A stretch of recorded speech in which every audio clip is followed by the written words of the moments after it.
So I pick up the phone. I was like, hey, Victor, what happened? He was like, dude, police is outside and they have shut off the electricity.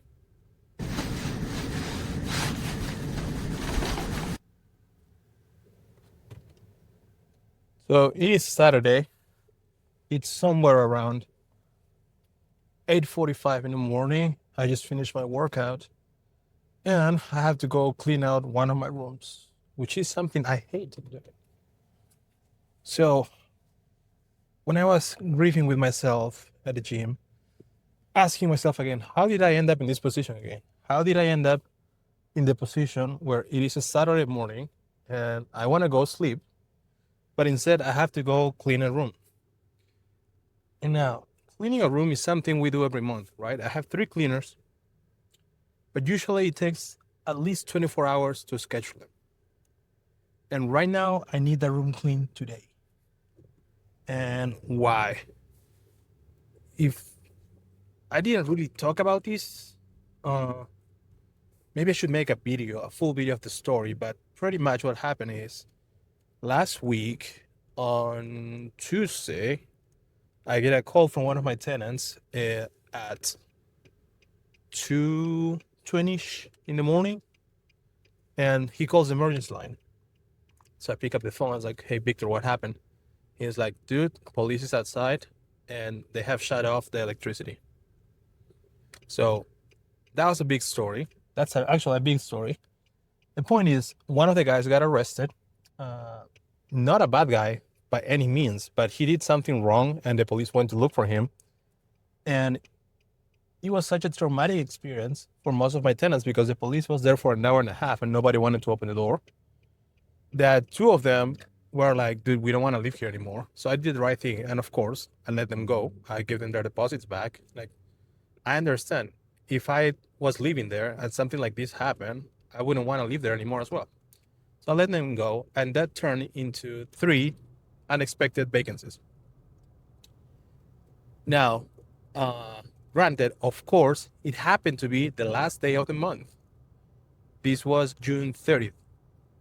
And of course, rent is due the next morning because they were leaving. It was a perfect time for them, perfect timing for me, because now they don't have to pay rent for July. They can just leave. So I let them go. I started doing the marketing.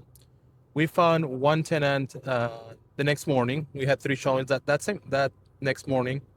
We found another one 2 days ago. And the problem is that guy who got arrested, I can't just clean his room. I had to wait for his parents to show up to pick up some stuff for him. And then once they gave me the go-ahead, I was able to turn that room and start renting it. The problem is that they are out of state. They don't live here. So they had to fly in to help his son get out of jail and then come pick up his stuff. They just did that yesterday. So I started doing the showings yesterday for this room. And one guy came at around 9 p.m. on Friday. We were on the phone. I showed him the room remotely. He filled out the background check application, and I just got it back this morning. Now, he texts me again at 6 a.m. Hey, Andres, did you get my application? Did I get approved? Because he just got a job in Fort Worth, Texas. So he's coming from out of town. He's like, I'm about to check out of my hotel. I'm about to go to work. And if I can get approved for your place, I'm going to go ahead and rent somewhere else because there's another place that they are not asking me for a background check and they just want to rent room. So I woke up early. I saw his application and he doesn't have any prior records, record clean, no evictions. He has a stable job. He works for Albertson. He's a manager, tech manager. He drives around the stores, checking that all their systems are good. Makes okay money. So he's going to be forward for 6 months. So I was like, hey, you're approved. Go ahead and start moving in. And then 2 hours later, he sends me another text. I was like, hey, Andres, can I come to the room to drop my stuff? Because they just told me I have to go back to New Mexico. So I need to leave my stuff in the room and then I'll be back in next Wednesday. And he's like, please let me know if I can do that. If I can do that, I'm going to go ahead and just not rent this room and wait until next week until I come back. So now I, of course, text my cleaner. Hey, can you make it? She's like, I'm in Frisco. Frisco is a city in North Dallas that is like 2 hours away. So she's not going to make it. I text my other cleaner. She still hasn't responded because, of course, it's Saturday morning. She's probably with her kids, doing family time or whatever. So that leaves the only other person available, me. And I could just go home, lose on this tenant. The money is not really a big issue, right? I have more people who want to come see this room. I'm pretty confident I can fill out this room between today and tomorrow before Monday, because we've had quite a bit of people inquiring about this room just yesterday in one day of marketing. The problem is that as a business owner, I have to think of the opportunity cost.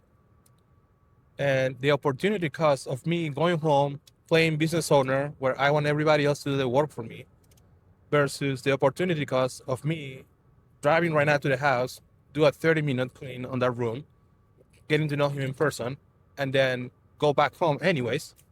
The opportunity cost is just too great. And what I mean by that, the return on headache, right? Like there's something called return on investment. I call it return on headache. If I don't clean this room right now, if I go back home, I have to wait for the cleaners to come back to me. I have to schedule them on Monday. I have to communicate with them one more time. I have to talk to maybe another 15, 20 people that may want to come see the room, pre-screen a lot of people. That is not a money problem. It is a time problem. It is a big headache that I can just get rid of in 30 minutes of hard work. And as much as I hate cleaning, and as much as I hate getting out of my house, I have to do it. And this is something very important for all of you who want to start doing room rentals or any type of business. Sometimes you just have to do it. All right. Here's another example of something I learned working in restaurants. A lot of times our machines go down, dishwasher goes down, kitchen guys don't show up. There's a big reservation out of nowhere and we don't have enough staff to serve them. Every single time when ownership has been in the place, they don't just go on the phone and start calling people to show up. Every single restaurant that I've worked at, the business owners would roll up their sleeves and do the work. I know it sounds crazy. They could have asked me, which was middle management or waiter, hey, go wash the dishes while I take care of the tables. But no, instead they would go do the hard work and let us do our work, right? Every time there was a kitchen guy missing, roll up their sleeves and get there in the kitchen. And these are guys that are making 7 figures.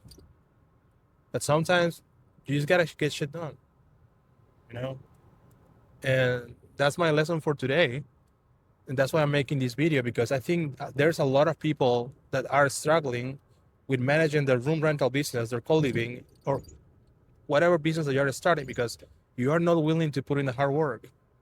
And the difference between doing a room rental versus doing a long-term rental, an Airbnb or a midterm rental, is that room rentals are very heavy in operations.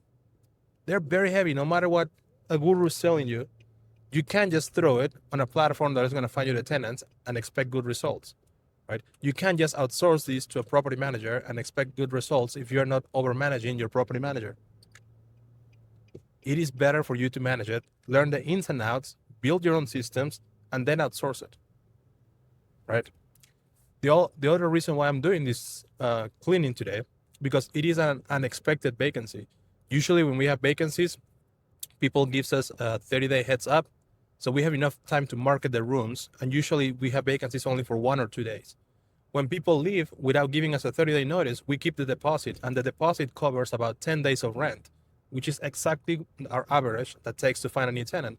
Look at today. Today is July 11th. I found my tenant yesterday. It was exactly 10 days since the room became available. So, but the problem is that because I let those guys go on good faith because they had that bad experience with the police, I didn't have enough notice and I didn't get to keep their deposits. So now I'm losing money for 10 days. And like I said, that is not a lot of money. It's not going to make me richer. It's not going to make me poorer. But I just don't like having extra headaches that can be fixed. And I think that's where people are struggling. You are wanting to control everything way too much, when sometimes you just have to do the work. You do the work for 30 minutes, for 1 hour, you will see the result, and then it's one headache that you don't have to worry about. Because you have to realize when you're doing this on your own, you're dealing with way too many parts, right? You're dealing with acquisitions, you're dealing with realtors, wholesalers, you're checking your email, you're doing the underwriting, you're talking to lenders, you're talking to an agent, you're talking to the inspectors, contractors, then you're starting doing your own marketing, you're finding one tenant, two tenants on average. It takes 25 tenants, 25 conversations to find one tenant that is going to rent the room. So think about all the people you're talking with, right? And if you start putting everything for tomorrow, if you start not doing it when you're supposed to be doing it, you're just going to run into more headaches over and over and over. So just my 2 cents, about to clean this room. I'm going to make a couple of videos of me cleaning that room. And maybe I should do a walkthrough of the house just to show you what the house looks like. I mean, it's been 10 days since the cleaner originally came to clean the room. So just to show you what the house looks like when it's in good shape.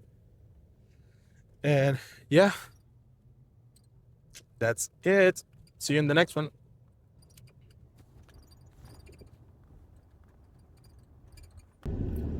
Here is something very interesting. This is my house. This is the neighbor's house, who happens to also be a real estate investor. It is the 4th time in the past 3 years that I see all this type of trash and that I see the house is for rent again. So I feel for him. I know he's losing money. And you know, this is not a good neighborhood. This is not the best of areas to be at. So we're probably in a deep neighborhood, very close to the ghetto. So I've seen him evict his previous tenants. These ones probably left. I didn't see any constables coming in, but look at all the trash that they left.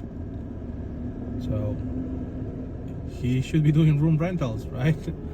Compared to this house is making us every month somewhere around $5,500 and $5,600 a month. Much better investment. Okay, so we're gonna go inside. Security cameras outside are fine. It's not too dirty. Definitely gotta let the cleaner know. Check this next month. And let's go inside.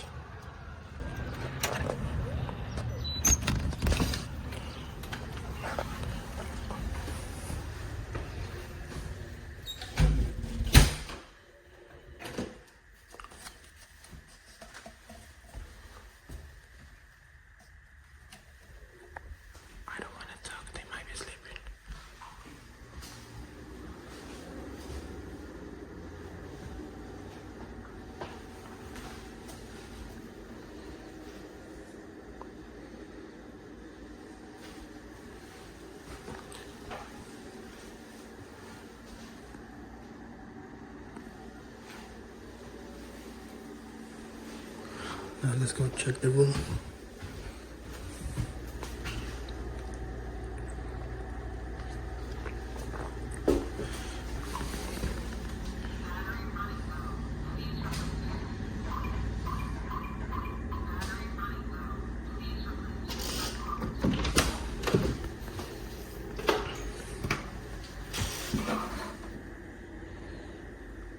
It's not bad at all.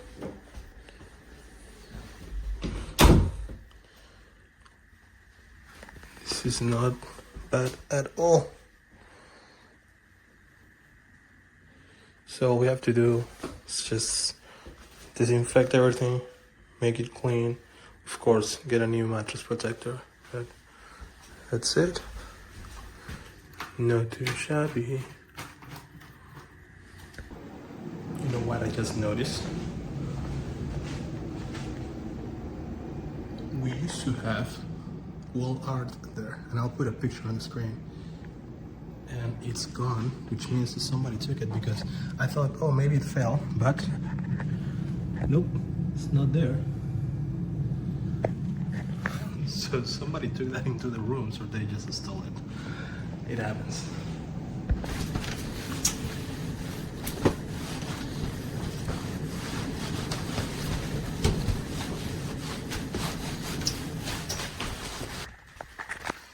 Okay, that's it. Going home.